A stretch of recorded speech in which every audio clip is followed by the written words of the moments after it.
Hello students, welcome to my channel National Commerce Academy. Students, आज हम लोग एक बहुत इम्पॉर्टेंट टॉपिक के क्वेश्चंस डिस्कस करेंगे। मैंने अपनी एक वीडियो में आप लोगों को पार्टनरशिप डीड के बारे में बताया था। स्टूडेंट्स, अगर किसी ने वो वीडियो नहीं देखी है तो लिंक अभी आपके सामने आ जाएगा, डिस्क्रिप्शन बॉक्स में भी लिंक दिया हुआ है। पहले आप वो पार्टनरशिप डीड के ऊपर जो वीडियो मैंने बनाई थी उसको देख लीजिएगा, क्योंकि आज हम इसके क्वेश्चंस डिस्कस करने जा रहे हैं पार्टनरशिप डीड के, जो बोर्ड एग्जाम में आए हैं। और ये क्वेश्चन 1 मार्क्स के क्वेश्चंस हैं और हर क्वेश्चन 1 मार्क का है। और एज इट इज ये बोर्ड एग्जाम में आया था। आज आपसे मैं सारे इन क्वेश्चंस के बारे में डिस्कशन करूंगा, तो वीडियो को लास्ट तक जरूर देखिएगा बच्चों। और जिन्होंने चैनल को सब्सक्राइब नहीं करा है, उन्हें नई वीडियोस मिलती रहें तो चैनल को सब्सक्राइब भी जरूर कर दीजिएगा।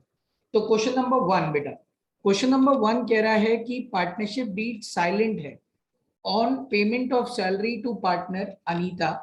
A partner claimed that since she managed the business, she could get a monthly salary of 10,000. Is she entitled to a salary? Give reason. तो मेरे बच्चों, इस क्वेश्चन में लिखा है कि अनीता ये कह रही है कि मैं बिजनेस को मैनेज करती हूँ, तो मुझे 10,000 रुपीज की सैलरी चाहिए। क्या उसे वो सैलरी मिलेगी या नहीं मिलेगी? तो मेरे बच्चों, इसका आंसर क्या होना चाहिए? अगर पार्टनरशिप डीड नहीं है, आपको याद होगा मैंने आपको बताया था, आप हर चीज के लिए मना करते रहेंगे, तो आपको बढ़िया से इसका आंसर मिल गया होगा।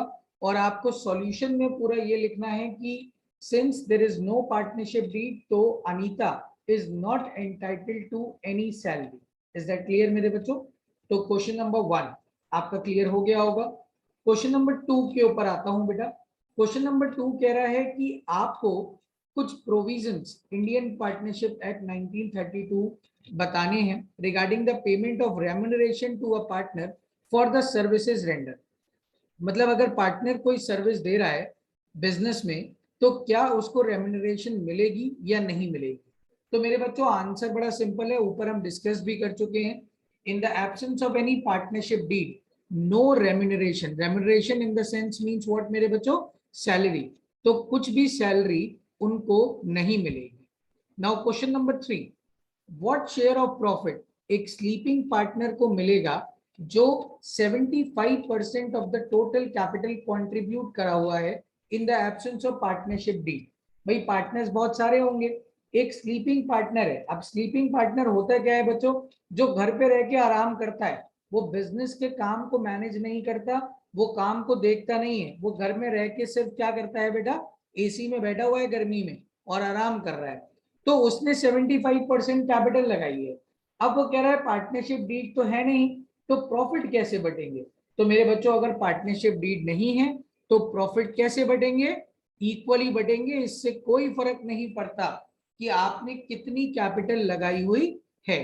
तो आंसर में ये लिखना चाहिए कि irrespective of the capital contributed by a sleeping partners, in the absence of partnership deed, the profits will be shared. कैसे बांटने हैं बच्चे? इक्वली बांटना है। नाउ, कोई स्लीपिंग पार्टनर है, क्या वो दूसरे के पार्टनर के एक्ट से बाउंड होगा? जी हाँ, बिल्कुल होगा। आप पार्टनर तो हो ना फर्म में, तो आप स्लीपिंग हो या एक्टिव हो, उससे कोई लेना देना नहीं है। The act done by any one partner is binding on the other partner as well.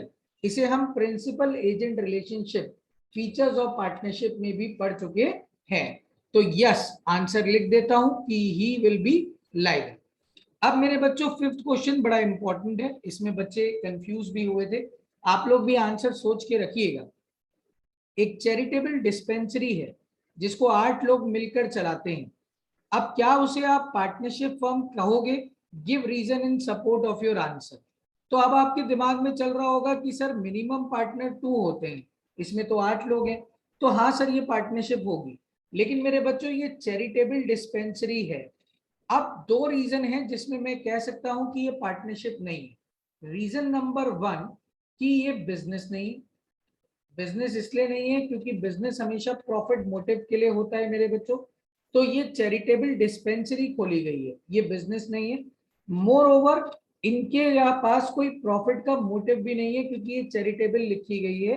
इसी वजह से आप इसे क्या नहीं मानोगे बच्चे, पार्टनरशिप फर्म नहीं मानोगे। तो बिजनेस भी नहीं है और क्या नहीं है बच्चों, प्रॉफिट मोटिव भी आपके पास नहीं है, जिसकी वजह से it is not considered as a partnership firm. अब पार्टनरशिप डीड क्या होती है, ये हमने पार्टनरशिप डीड वाली वीडियो में कवर करा था, तो मैं चाहूंगा कि आप वहीं से देखिएगा। बस एक वर्ड पे फोकस जरूर करिएगा कि एक रिटन डॉक्यूमेंट होता है जिसमें पार्टनरशिप डीड के टर्म्स, पार्टनर्स के सॉरी टर्म्स और कंडीशंस लिखे हुए होते हैं। अब फर्म को पार्टनरशिप डीड क्यों चाहिए बच्चों, फर्म को पार्टनरशिप डीड क्यों चाहिए, इसलिए चाहिए कि आप कोई कंफ्यूजन ना हो, पार्टनर्स के दिमाग में कोई कंफ्यूजन ना हो, और पार्टनर्स कभी भी प्रॉफिट को बांटने में कंफ्लिक्ट ना झेले, कोई भी लड़ाई दंगा ना हो। पॉइंट समझ में आ गया बच्चों। अब what is meant by unlimited liability of a partner, आप समझते हो मेरे बच्चे कि अगर फर्म को लॉस हुआ तो फर्म की जो एसेट है वो तो बिकेंगी ही, लेकिन अगर वो सफिशिएंट नहीं बैठी, सफिशिएंट नहीं हो पाई, तो पार्टनर की पर्सनल एसेट भी बिक जाएगी और उसको वो पर्सनल एसेट बेचकर भी अपने घर से पैसे लाने पड़ेंगे। इसी को हम अनलिमिटेड लाइबिलिटी कहते हैं। समझ में आया बच्चों। क्वेश्चन नंबर 9, ए बी और सी ने डिसाइड करा है कि इंटरेस्ट ऑन कैपिटल हमें 5% पर एनम मिलना चाहिए, बट आफ्टर 1 ईयर सी कह रहा है कि कोई इंटरेस्ट नहीं मिलेगा। State how C can do this. तो सी इसे दो तरीके से कर सकता है बच्चों, या तो वो सारे पार्टनर की कंसेंट ले ले और वो ये बोल दे कि भाई सारे पार्टनर्स ने कह दिया है तो आज से इंटरेस्ट ऑन कैपिटल नहीं देंगे, या फिर वो in the absence of partnership deed वाले क्लॉज में भी आ जाए, क्योंकि डीड में तो नहीं लिखा है, कोई रिटन डॉक्यूमेंट तो है नहीं, तो मेरे बच्चों आप उसको इंटरेस्ट नहीं दोगे, और सी ऐसा कर सकता है। पॉइंट समझ में आया ये वाला। नाउ क्वेश्चन नंबर 10, हमें प्रोविजंस बताने हैं Indian partnership act 1932 relating to interest on partners capital and interest on partner loan when there is no partnership deed. तो बच्चों आईओसी तो नहीं मिलेगा, और इंटरेस्ट ऑन लोन कितना मिलेगा बच्चों, 6% पर एनम लिखना मत भूलिएगा। ठीक है बच्चों। Can a partner B exempted from sharing the losses in a firm, if yes under what circumstances. Yes बच्चों ये हो सकता है। पार्टनरशिप एक्ट कहता है कि एक माइनर 18 साल से कम का बच्चा, उसको लॉसेस में हिस्सा लेना कंपलसरी नहीं है, he can be exempted from sharing the losses of the firm। ये बात समझ में आ गई। अब state the two elements of the partnership deed. अब टू एलिमेंट्स की अगर बात करूं पार्टनरशिप डीड की, तो बच्चों आप कुछ भी लिख सकते हो कि आपको इंटरेस्ट ऑन कैपिटल मिलेगा या नहीं मिलेगा, पार्टनर्स को सैलरी या नेम ऑफ द फर्म लिख सकते हो, एड्रेस ऑफ द फर्म लिख सकते हो, कुछ भी आप लोग यहाँ पर कंसीडर कर सकते हो। ठीक है बच्चों। अब क्या सारी फर्म्स को रजिस्ट्रेशन कराना जरूरी है, नहीं मेरे लाल, रजिस्ट्रेशन कराना पार्टनरशिप एक्ट कहता है इट इज नॉट नेसेसरी, लेकिन एक अनरजिस्टर्ड फर्म के ऊपर कुछ डिसएडवांटेज जरूर होते हैं, वो डिसएडवांटेज हम बाद में अगली वीडियो में कवर करेंगे, लेकिन ये बात जरूर है कि हाँ फर्म को रजिस्टर कराना जरूरी नहीं है। अब क्वेश्चन नंबर 14, ए और बी पार्टनर है और वो ये कह रहे हैं कि पार्टनरशिप डीड नहीं है। ए तो एक एक्टिव पार्टनर है बच्चों, वो बिजनेस में जाता है और सारे काम वाम देखता है। अब वो कह रहा है क्योंकि मैं सारे काम देखता हूं, मुझे 18,000 रुपए पर मंथ की सैलरी चाहिए। मेरे मुन्ना डीड तो है नहीं, जब डीड है ही नहीं तो ए को सैलरी नहीं मिलेगी। तो आपको रीजन लिखना है कि उसका क्लेम वैलिड नहीं है। क्यों? क्योंकि in the absence of partnership deed A को सैलरी नहीं दी जाएगी। ये बात सबको क्लियर हो गई है बच्चों। चलिए अगले क्वेश्चन की तरफ बढ़ते हैं। क्वेश्चन नंबर 15, पहले मैं ये सब मिटा देता हूं।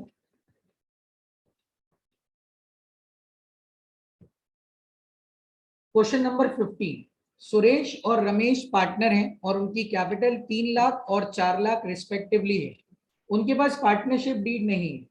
रमेश कह रहा है कि प्रॉफिट को कैपिटल रेशियो में बांटो क्योंकि उस नालायक की कैपिटल ज्यादा है। अब आप बताओ किसका क्लेम वैलिड है। तो मेरे बच्चों रमेश का क्लेम बिल्कुल भी वैलिड नहीं है। Ramesh is not correct. Why it is not correct? Why he is not correct?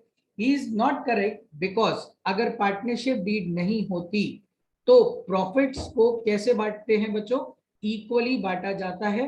तो रमेश का क्लेम बिल्कुल भी वैलिड नहीं होगा। क्वेश्चन नंबर 16, आर, एस और टी पार्टनरशिप में है। ये लास्ट क्वेश्चन है बच्चों, जो मैन्युफैक्चरिंग के काम में लगे हुए हैं। आर ने सारे बिजनेस डेवलपमेंट को देखा हुआ है, वो देख रहा है उसका। S content development and T finance the project. ठीक है बच्चों, आर क्या कर रहा है? आर बिजनेस डेवलपमेंट को देख रहा है, एस कंटेंट डेवलपमेंट को देख रहा है और टी ने पैसे लगाएंगे। At the end of the year R ये कह रहा है कि मुझे 5,000 रुपए महीने की सैलरी दो क्योंकि मैंने एडिशनल वर्क करा है। द अदर पार्टनर इस बात के लिए डिक्लाइन है बच्चों, ये इंक्लाइन नहीं है, डिक्लाइन लिखा है। तो आप इसको कैसे इस प्रॉब्लम को सॉर्ट आउट करेंगे? तो मेरे बच्चों अगर पार्टनरशिप डीड नहीं है तो क्या आप आर को सैलरी देने वाले हो? बताइए। तो सोच लीजिए, यस नहीं देने वाले सर। तो in the absence of partnership deed R का ये क्लेम बिल्कुल भी वैलिड नहीं है, क्योंकि पार्टनरशिप डीड अगर नहीं है तो पार्टनर को सैलरी नहीं दी जाती है। ये बात सबको क्लियर हो गई बच्चों? अब अगली वीडियो में मैं आपसे P&L एप्रोप्रिएशन अकाउंट के बारे में बात करूंगा, उसके क्वेश्चंस के बारे में बात करूंगा। P&L एप्रोप्रिएशन की तो मैं बात कर चुका हूं, उसके क्वेश्चंस के ऊपर अब अगली वीडियो को मैं लेकर आऊंगा। तब तक के लिए थैंक यू स्टूडेंट्स।